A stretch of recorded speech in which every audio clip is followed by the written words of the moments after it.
Assalamu alaikum viewers, Umar Akhtar from stocksandequities.com.pk. Today is May 26, 2021 and this is our second video for today जिसमें हम top rated stocks और अपने viewers की request को entertain करते हैं. तो today because we are very late we gonna make it a short video. हम इसमें सिर्फ टॉप 5 और शायद 2-3 व्यूअर्स की रिक्वेस्ट को हम एंटरटेन करेंगे. आपका टॉप रेटेड स्टॉक्स में WTL था capped and increase by 41%. Traded volume 707.7 million shares थी. उसके बाद हम network also capped I think so 112.49 112.49 million shares. Unity 45.12 million shares. Baico Petroleum 36.86. PIA 36.52 million shares. DSL 31 million shares. MDTL 29 million shares. Telecard 25.94 million shares. PTC 23.71. FCSC 21.00 million shares. मैं starting with WTL. देखिए अब अगर आप ये भी WTL को भी देखें, एक तो इसकी मेरे पास ऑल टाइम जो अभी तक तो मेरे पास ग्राफ में इसकी हिस्ट्री आ रही है, इतना बड़ा हमने ट्रेडेड वॉल्यूम कभी नहीं देखा. पहली बात 707 मिलियन शेयर्स का. इसकी हाईएस्ट प्राइस जो मेरे पास आ रही है वो 20 रुपये है and that was back in 2007 ध्यान में रखिए. उसके बाद हमने इसकी कभी कोई हाईएस्ट प्राइस देखी तो हमने इसको अराउंड यही 3.5 के पास ही देखा. जी बिल्कुल 3.5 या 5 रुपए का देखा 2010 में. उसके बाद हमने इसको 3.5 और इस तरह ही देखा. पिछले 3 सालों में अभी जो हम देख रहे हैं इसकी हाईएस्ट प्राइस ही देख रहे हैं. अब बात यह है कि जो इसका जो पहला टेक्निकल इंडिकेटर है जो इचिमोको, हम इसको क्लियरली बुलिश में आपको कह रहा हूँ, इंडिकेट कर रहा हूँ इट्स बुलिश, और ये क्लियरली अपने बुलिश रन में है. रिलेटिव स्ट्रेंथ इंडेक्स इसका आपका RSI is on the value of 89, extremely overbought. Stochastic भी अपने एक्सट्रीमली ओवरबॉट जोन में है, मगर अभी तक किसी किस्म का सेलिंग प्रेशर नहीं इंडिकेट कर रहा. थोड़ा सा शायद आप इसमें देख लें, मगर दिस इज क्लियरली बुलिश. अगर इन दोनों इंडिकेटर्स की वजह से इसमें कोई फ्लैट सेशन भी आते हैं तो वो सिर्फ होंगे कि एक ब्रीदर है, एक करेक्शन है जो इसको फर्दर इसको कह रही होगी कि इसने अपवर्ड जाना है. This is what the technical says. मैं पिछले 3 साल में अगर मैं देखूं तो हमने इसका RSI भी हाईएस्ट देख रहे हैं. ऑल टाइम प्राइस हिस्ट्री में अगर इसका मैं देखूं तो RSI को हमने कभी 83 से ऊपर जाते हुए नहीं देखा. जैसा कि मैंने आपसे जिक्र किया कि अभी हमने इसका RSI 89 पे देखा है, तो this is the highest our RSI. वजह क्या है? वजह मैं आप लोगों के साथ शेयर करता हूं कि ये एक लेटर है AKD सिक्योरिटीज़ ने लिखा, और उस AKD सिक्योरिटीज ने लिखा कि हमने एक्विजिशन करनी है 51% of paid up capital share जो है वर्ल्ड कॉल लिमिटेड का. ये अभी तक हमारे पास न्यूज़ है, मार्केट में यही न्यूज़ है, यही रीज़न है. कहा जा रहा है कि यार वाई डिजिटल वाले इसको एक्वायर करना चाहते हैं, और उनके मिस्टर जो सलमान साहब हैं, CEO I guess the owner of AirWire network, he wants to acquire this company, और उन्होंने AKD को एज अ मैनेजर कहा है कि वो 51% ऑफ शेयर उनके लिए अक्वायर करें कंपनी का, ताकि उनके पास. अब इसमें जो डिटेल्स हैं अगर उसमें आप जाइए तो जो टोटल आउटस्टैंडिंग शेयर्स हैं वर्ल्ड कॉल के वो 2.4 बिलियन है. टू बी एग्जैक्ट 2.45, और इन्होंने कहा एटलीस्ट 51%, उन्होंने 1.25 या 1.26 बिलियन शेयर्स अक्वायर करने हैं AKD सिक्योरिटीज ने. इसी फ्रेंजी में आप ये फ्रेंजी देख रहे हैं, बाइंग फ्रेंजी इन WTL. मार्केट में बहुत बातें हो रही हैं. मैं आपको प्लीज नोट, मैं आपको किसी किस्म की टारगेट प्राइस नहीं दे रहा है यहाँ पे. अगर आप यहाँ पे भी देखिए तो वर्ल्ड कॉल के पास जो है वो 983 मिलियन शेयर्स है. फर्दर आपके पास एक इंफॉर्मेशन है जो उसकी टोटल का 39.98% बनता है. मुझे अब फर्दर डिटेल्स नहीं पता कि वर्ल्ड कॉल भी 39.98%, और मैं इसको एज्यूम कर लेता हूँ 39.98% ऑफ शेयर्स वर्ल्ड कॉल के पास हैं. खुद फेरेट कंसल्टिंग के पास 7.53 हैं, AMB मैनेजमेंट के पास 0.2% है. तो this makes around 46-47% of shares. उनको 51, अगर मैं कहता हूँ वर्ल्ड कॉल इनको 39.98 देता भी है तो उनको 51 करने के लिए मार्केट से शायद बाइंग करनी पड़ेगी, काफ़ी बाइंग करनी पड़ेगी. अब यहाँ पे अगर हम वॉल्यूम देखें, जब से ये फ्रेंजी शुरू हुई है और ये मार्केट में इंफॉर्मेशन आई है, तो 275 million shares one, 150 million shares one, that में मेक्स अराउंड तकरीबन 450, एंड 707 तो ये तकरीबन 1 बिलियन 1.1 1.2 बिलियन का ट्रेडेड वॉल्यूम हो गया। अब ये सारा ट्रेडेड वॉल्यूम का AKD ने एक्वायर कर लिया, we are not so sure. इसमें से AKD भी है, इसमें और इंडिविजुअल इन्वेस्टर भी हैं, इसमें बाकी पार्टीज भी हैं जिन्होंने रिकॉग्नाइज कर लिया जी कि पहले दिन ही कि यार ये बड़ी अच्छी अपॉर्चुनिटी है, लेट्स गेट इनटू इट। काफी हमारे ट्रेडर्स ने भी खरीदा। तो मे बी मेरे ख्याल में ये फ्रेंजी फर्दर कंटिन्यू तो करेगी अनटिल देयर। इनकी एक एनुअल जनरल मीटिंग भी है 29 को, तो आप शायद एक दो दिन इसमें फर्दर फ्रेंजी जरूर देखें, चाहे इसमें थोड़ा सा ब्रीदर भी देखें, क्योंकि आप इसमें अगर आप देखिए तो काफी ये ओवरबॉट जोन में चला जा चुका है। मगर अगेन अगेन मैं अगेन आपको कोई इस पर टारगेट प्राइस नहीं दे रहा, प्लीज नोट। मार्केट में इसके इजीली बात हो रही है, कोई 8 रुपए का भी बोलता है, कोई 4-5 रुपए का भी बोलता है, मगर ये सब क्या सराइयाँ हैं। अब दूसरी बात ये भी है कि अगर एयरवाई डिजिटल ने इसको एक्वायर करना है तो ऑब्वियसली इस एक्वायर करके इसमें कोई फर्दर चेंजेस भी करनी है। ARY is a big big group और वो इसको एक्वायर करके इस कंपनी को बेहतर भी करना चाहेंगे ऑब्वियसली। तो इन अ लॉन्ग टर्म भी इसको आप देख सकते हैं, एक प्रॉमिसिंग बात हो सकती है, इसमें फर्दर चेंजेस भी हो सकती है। कंपनी अपने जो बेसिक इसके फाइनेंशियल्स हैं, फंडामेंटल्स हैं, फाइनेंशियल्स भी इसके बेहतर हो जाएं। फिलहाल this is clearly bullish, upward जाता हुआ नजर आता है। आपको इसमें अगर करेक्शंस मिले तो वो सिर्फ यही होगा कि इसको ब्रीदर्स मिल रहे होंगे। न्यूज़ मैंने आपको इसकी बता दी है, बहुत स्पेकुलेशन चल रही है। थोड़ा सा ख्याल भी रखिए if you want to get into it कि ये ना हो कि एज एन इंडिविजुअल इन्वेस्टर आप एक हायर प्राइस पे फंस जाएं। पिछले 1 साल की हाईएस्ट प्राइस है, पिछले 3 साल की भी हाईएस्ट प्राइस है, और ऑल टाइम प्राइस हिस्ट्री में आपको बता दिया कि हमने इसको 20 रुपए पे भी देखा है वह हाईएस्ट। और मुझे नहीं पता इन लेवल्स पे जाता है, मगर जैसा कि मैंने आपको मार्केट में बताया और जिस किस्म की बुलिश रन है, तो ये एक अच्छे लेवल्स पे जाती हुई तो नजर आ रही है हमें अभी भी। Let's see what happens, still be cautious. एक अच्छा कैपिटल गेन देते हुए नजर आती है, लेट्स सी व्हाट हैपेंस। उसके बाद अगर आप देखिए तो हमारे पास हम नेटवर्क है।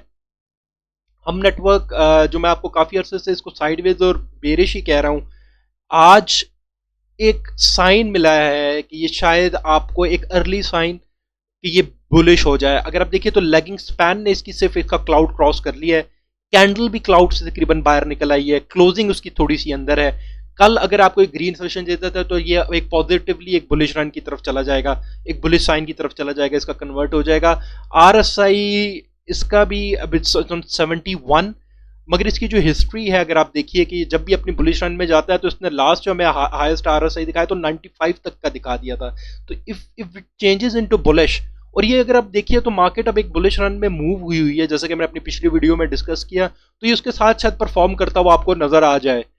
मगर मुझे इसके पीछे कोई अभी तक वैसे कोई फंडामेंटल्स या वैसे कोई स्पेकुलेटिव न्यूज़ भी मुझे नहीं पता कि क्या बात है। मैं इसका पिछले 3 साल का भी आपके साथ ग्राफ चेंज शेयर करूं तो हमने इसका हाईएस्ट RSI जैसे मैंने आपसे डिस्कस किया तो 1995 पे ही देखा।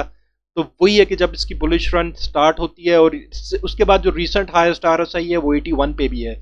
तो मे बी अपनी बुलिश रन को फर्दर कैरी करेगा, ओवरबॉट जोन में जाता है तो अपने एक्सट्रीम ओवरबॉट जोन में जाके सेटल होता है। स्टॉक हैस्टिक भी यहाँ पे यही आपको इंडिकेट कर रहा है कि ये फर्दर अपवर्ड जाता हुआ आपको नजर आता है। बेशक स्टॉक हैस्टिक भी अपने ओवरबॉट जोन में जा चुका है। The next one is unity. ये अगेन हमारे लिए बुलिश है, इसका इचिमोको क्लियरली बुलिश हो चुका है। RSI आई एम सॉरी इसका 83 पे आ चुका है on its highest level. Stochastic अगर आप देखिए तो वो अपने ओवरबॉट में और तकरीबन जो है ब्लू लाइन रेड लाइन को क्रॉस कर चुकी है। तो मे बी इसमें आप अगले सेशंस थोड़े से ब्रीदर देखें या रेड देखें या फ्लैट सेशंस देखें जो इनको सेटल करने की कोशिश कर रहे हो। मैंने कहा जैसे बताया इसका हाईएस्ट इसका जो RSI है दैट्स ऑन 83, और हमने जो इस साल में हाईएस्ट इसका RSI देखा है वो 82-83 का ही देखा है। पिछले 1 साल में इसने 82-83 का RSI कभी क्रॉस नहीं किया। पिछले 3 साल में मैं अगर आपको बताऊं तो तब भी इसका जो हाईएस्ट RSI था हमने जो देखा है वो 82 का ही देखा है। सॉरी जी 82। तो ये मेरे ख्याल में इसका हाईएस्ट RSI है। कल का सेशन मेरे ख्याल में यूनिटी का एक फ्लैट हो सकता है, या इतना मेजर सेशन ना हो को फर्दर ग्रीन ना मिले, या मैक्सिमम बड़ा माइनर सा ग्रीन मिले ताकि इनको सेटल होने की जरूरत है नीचे। स्टॉक हैस्टिक भी इंडिकेट कर रहा है कि इसमें ब्रीदर चाहिए आपको, छोटी मोटी करेक्शन नहीं तो फ्लैट सेशन जरूर मिलेगा यूनिटी फूड्स में। बाइको को देख लीजिए। बाइको इट्स स्टिल साइडवेज जी, इट इज स्टिल साइडवेज। आपको साइडवेज से मेरा मतलब है कि अगर आपने इसको होल्ड आपके पास है क्वांटिटी तो बेचिए मत, और अगर आप इसमें ट्रेड करना चाहते हैं तो अभी घुसिए मत। रिलेटिव स्ट्रेंथ इंडेक्स इसका 58 पे है। काफी क्वेश्चन है। स्टॉक हैस्टिक तकरीबन अब बॉट के पास पहुंच गया। स्टॉक हैस्टिक हाउएवर अभी भी इंडिकेट कर रहा है अपवर्ड, मगर इतना स्ट्रांग नहीं है। मे बी लेट्स सी कि इसका कल का सेशन आपको रेड भी ना मिले, मे बी फ्लैट ही मिल रहा होगा इतना स्ट्रांगली, या फिर it more like correlated with KSE 100 index. Market अगर आपकी बुलिश हुई तो ये भी शायद आपको थोड़ा बहुत परफॉर्म करता हुआ नजर आए। जो आज का जो टॉप रेटेड में जो पांचवा और लास्ट स्टॉक जो हम डिस्कस करें वो पीआईए है। पीआईए जो है मैं आपको बताऊं तो आज किसने आपको क्लोजिंग दी है 5.35 की, 22% का इंक्रीज दिया है वेरी मैसिव वॉल्यूम के साथ। इसके पीछे एक बड़ी अच्छी न्यूज़ है कि एक रेकोडेक की डील थी जो पाकिस्तान ने लूज की इंटरनेशनली में, और उन्होंने पीआईए के एसेट्स उसमें उन्होंने जीते थे, जिसमें रोजवेल्ट होटल भी है। वो सॉरी वो केस पाकिस्तान वापस विन कर चुका है। तो वो जो सारे पीआईए के जो एसेट्स थे दे हैव कम बैक, वो एक बड़ी पॉजिटिव न्यूज़ है। मेरे ख्याल में पीआईए पे आगे शायद बेल आउट की भी बात हो रही है गवर्नमेंट की तरफ से, तो ये शायद इन न्यूज़ पे परफॉर्म करता हुआ नजर आएगा। इचिमोको में आपको बताऊं इसका बुलिश टर्न हो चुका है। रिलेटिव स्ट्रेंथ इंडेक्स इसका अपने ओवरबॉट में जा चुका है 77। हाईएस्ट जो हमने इसका आरएसआई देखा वो 82 का देखा है। कल कभी आप इसका ग्रीन एक्सपेक्ट कीजिए सेशन। स्टॉक हैस्टिक अभी भी बड़ी शार्प अपवर्ड मूवमेंट इंडिकेट कर रहा है इसमें पीआईए में। तो दिस इट कुड बी कि आप इसमें कल कभी इसमें देखेंगे और ये क्लियरली बुलिश होता हुआ नजर आता है। मैं आपके साथ इसकी 3 साल की प्राइस हिस्ट्री शेयर करूं तो बैक इन 2018 ही तो ये 7-8 रुपए का शेयर ट्रेड हो रहा था share. All time price history PIA की मैं आपके साथ शेयर करूं तो हमारे पास हाईएस्ट प्राइस पीआईए की मे बी 16 है, जिस 16 और बैक इन 2006 है। उसके बाद हमने इसको 9-10 पे फिर ट्रेड होता हुआ देखा 2013 में। फिर 2015 में फिर इसने अपना 11 का हाई टच किया। 2016 में फिर 10-11 का हाई टच किया। तो मेरे ख्याल में अभी विद हमको इसको कंबाइन करें विद द न्यूज़, जो एक पॉजिटिव न्यूज़ आई है पीआईए की, and with this kind of volume जो पिछले 1 साल का भी हाईएस्ट है और पिछले 3 साल का भी हाईएस्ट है आई गेस, तो ये मेरे ख्याल में अपनी एक बुलिश रन में एब्सोल्युटली एंटर हो रहा है। मैं इसमें ये कह सकता हूँ कि हमें मार्केट भी आगे परफॉर्म करती हुई यार नजर आ रही है। हो सकता है कि मार्केट भी शायद 50,000 का बेंचमार्क रीच कर जाए अगर एक बुलिश रन अच्छी चलाती है, तो इसमें ये शेयर्स परफॉर्म, ये पीआईए वगैरह मुझे लगता है कि परफॉर्म कर जाएंगे एक बुलिश रन में। मगर अगेन कि वही है कि आपकी एंट्री किस तरह है इसमें, बी केयरफुल, ये अपनी करेक्शन इनको ड्यू भी है इसमें, ये भी ध्यान रखिए। जी व्यूज हम आज अपने व्यूअर्स की जो रिक्वेस्ट है उसमें सिर्फ 4 स्टॉक्स हैं जिनको हम डिस्कस करेंगे, जिसमें कराची इलेक्ट्रिक, नेटसॉल, ओजीडीसी एंड एफएनईएल है। अब starting with Karachi electric. Karachi electric का रिलेटिव स्ट्रेंथ इंडेक्स जो है that's on the value of 63। Stochastic भी ओवर बॉट के पास है, मगर फिर भी आपको अपवर्ड डायरेक्शन हमें इंडिकेट कर रहा है कि फर्दर आप इसकी देखिए ब्लू लाइन ने दोबारा रेड लाइन को क्रॉस किया हुआ है।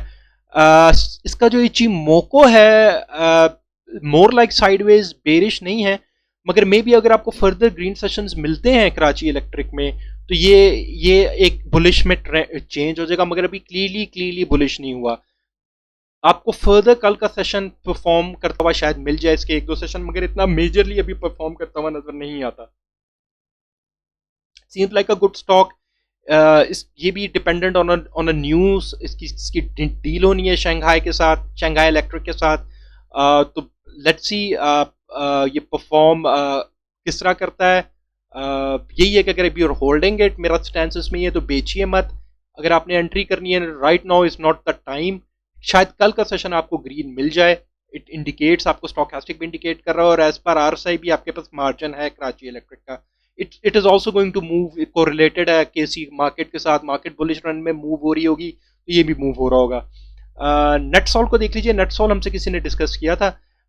नेटसॉल पिछले दिनों अपने एक्सट्रीम ओवरसोल्ड लेवल्स पे रहा, अब परफॉर्म कर रहा है तो एक अच्छा साइन दे रहा है, मगर अभी तक क्लियरली बुलिश नहीं हुआ। मे बी अगर आप देखिए तो इसका जो रिलेटिव स्ट्रेंथ इंडेक्स है दैट्स ऑन वैल्यू 57।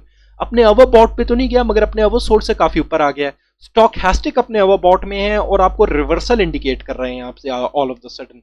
तो रिवर्सल भी इसलिए है यहाँ पे, अगर आप समझ लीजिए कि आपको एक दो छोटे सेशन मिलेंगे ताकि स्टॉक हैस्टिक नीचे आ सके। केएससी के पास काफी कुशन है ऊपर जाने का अभी भी। तो यही है कि इसमें वेट एंड वॉच का मोर सिनेरियो है। ये मोर लाइक मे बी इसमें आपको साइडवेज इंडिकेट करूंगा। कल का सेशन मुझे इसका नहीं लगता, maybe it could be flat or red for tomorrow. NetSol के बाद is OGDC. OGDC was bearish as per it's Ichimoku, मगर फंडामेंटली बहुत अच्छा स्टॉक है। अपने अवर सोल्ड पे ट्रेड कर रहा है काफी काफी दिनों से। फंडामेंटली भी अंडर वैल्यूड प्राइस पे ट्रेड कर रहा है, और बाय टेक्निकली भी as per RSI. Relative strength index अगर आप देखिए तो 49 पे है। काफी क्वेश्चन है इसके पास ऊपर जाने का। इचिमोको इस तरह क्लियरली हमें वो नहीं दे रहा, इंडिकेशन नहीं दे रहा कि that it's going to perform. Stochastic however आपको बड़ा क्लियरली इंडिकेट कर रहा है कि ये आपको फर्दर अपवर्ड डायरेक्शन देगा, आपको फर्दर प्राइस इंडिकेट कर रहा है, एप्रिसिएशन इंक्रीज और कैपिटल गेन आपको इंडिकेट कर रहा है ओजीडीसी। फंडामेंटली बहुत अच्छा शेयर है। अब your holding it, keep holding it. Fundamentally मैं आपको इसकी एक अच्छी आपको कह रहा हूँ कि अच्छा शेयर है। टेक्निकली अभी ये हमें क्लियरली इसमें हमें अपवर्ड इचिमोको नहीं इंडिकेट कर रहा, स्टॉक हैस्टिक जरूर इंडिकेट कर रहा है। और कल का भी सेशन एज पर स्टॉक हैस्टिक आपको ग्रीन मिल जाए। रिलेटिव स्ट्रेंथ इंडेक्स के भी पास काफी क्वेश्चन है ऊपर जाने का। तो वो, और अगर आप इसकी शॉर्ट टर्म रेजिस्टेंस भी देखें, आरएसआई एज पर आरएसआई जैसे कि हमने देखा 49 पे है, तो हमें मुझे लगता है कि इसकी अगर आप देखें तो 57 टू ऑलमोस्ट 62 पे इसके पास रेजिस्टेंस बनती है। तो आप इसमें एक अच्छे ग्रीन सेशन और एक्सपेक्ट कर सकते हैं फिलहाल ट्रेडिंग के लिए। एंड आखिर में हमारे पास है एफएनईएल। दिस इज बेरिश जी, क्लियरली बेरिश। इसका relative strength index is 52 in middle of overbought and oversold. Stochastic इसका ओवरबॉट पे पहुंच गया था, और अब देखिए तो green line is above the blue line, तो आपको इंडिकेट रिवर्सल की इंडिकेशन हो रही है। आपको शायद इसमें फर्दर रेड सेशन मिले हैं, आपको इंडिकेट हो रहे हैं एफएनईएल में। This is it for viewers for today. Disclaimer at the end, I'm not giving you any buy and sell recommendation, no entry exit points. ये सिर्फ एक बेसिक इन्फॉर्मेशन वीडियो है, एक इन्फॉर्मेशन के ताकि आप अपने बेहतर डिसीजंस ले सकें। आई होप आपकी इन्वेस्टमेंट सेफ रहे, you make more money in stock market. Take care, अल्लाह हाफिज़।